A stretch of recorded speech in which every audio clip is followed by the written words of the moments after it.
Watch this!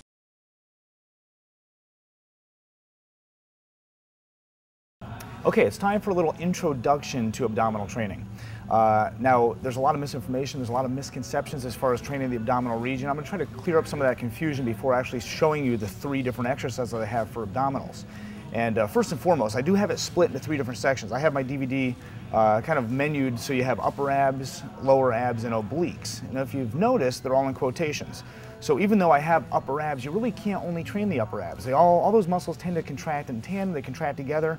You can maybe have a little bit more emphasis on a certain area. You can emphasize the obliques, you can emphasize the lower abs, but you can't work them in isolation. So you can't target, and also another thing, you can't target body fat reduction. You can't spot reduce fat. Lower abs are tough to see for a lot of people because that's just really the last place you lose body fat. So there's no point in doing 1,000 repetitions for abdominals just trying to burn body fat off that area.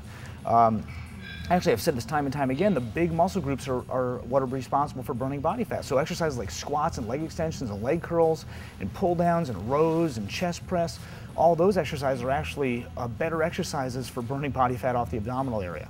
So you can't spot reduce body fat, but you do want to use abs. You want to use them to develop stability for your core. Another issue right there.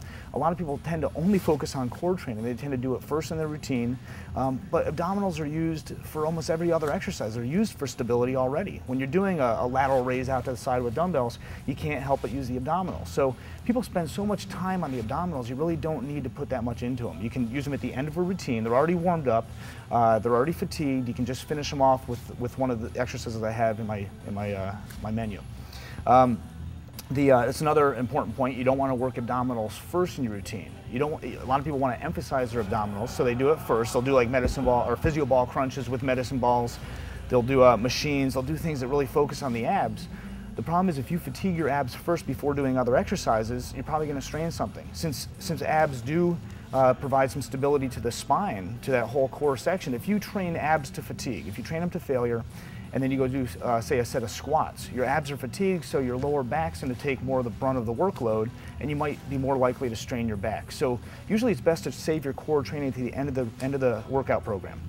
Also, abdominal exercise should only involve trunk flexion. It should bring your sternum, your upper body, down to your pelvis. So basically you can think of your pelvic bone and your xiphoid process, the little notch there at the bottom of the sternum, bringing those 2 bones together.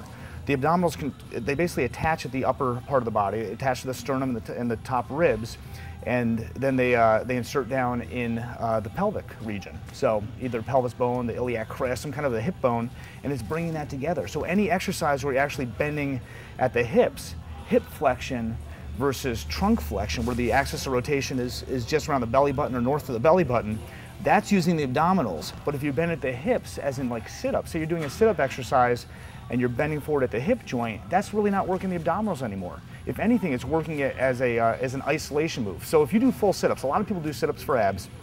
You're laying on the ground, you have your feet placed underneath a roller or somebody's holding onto your feet for support, and you do a full sit-up. I don't care if you have your hands crossed over your shoulders, behind your back, or anything, but anything that bends your hip joint forward, you cannot help but use your hip flexors. The hip flexors are the muscles that attach to the top of the thigh, the femur, the thigh bone, and when you do a full sit-up, you can actually feel that muscle contract. You can't help but contract that muscle because that's actually what's pulling you up. It's actually like a spine up.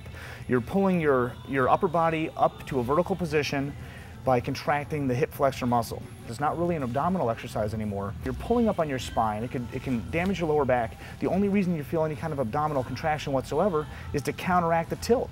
You're basically putting a lot of stress on the lower back, just like with doing leg lifts or leg raises, like those military type.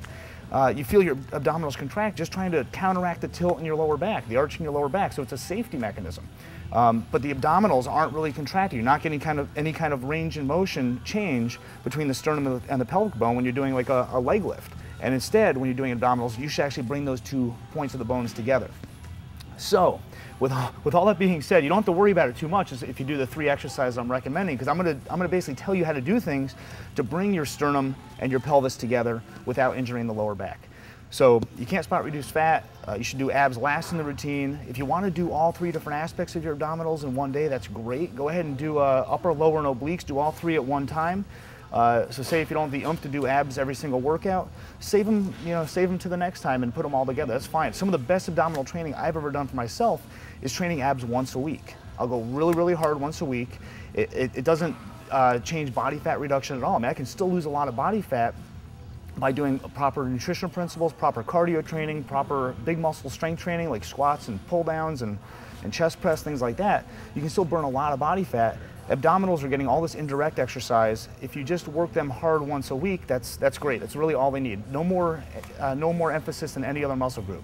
So let's move on to 3 different exercises. You only have to listen to this part once. We're going to go on to push. The push muscle is the upper abs, and then on leg day we're going to do lower abs because they're in the same similar area of the body. And then when we do pull day, we're going to get the obliques. Okay?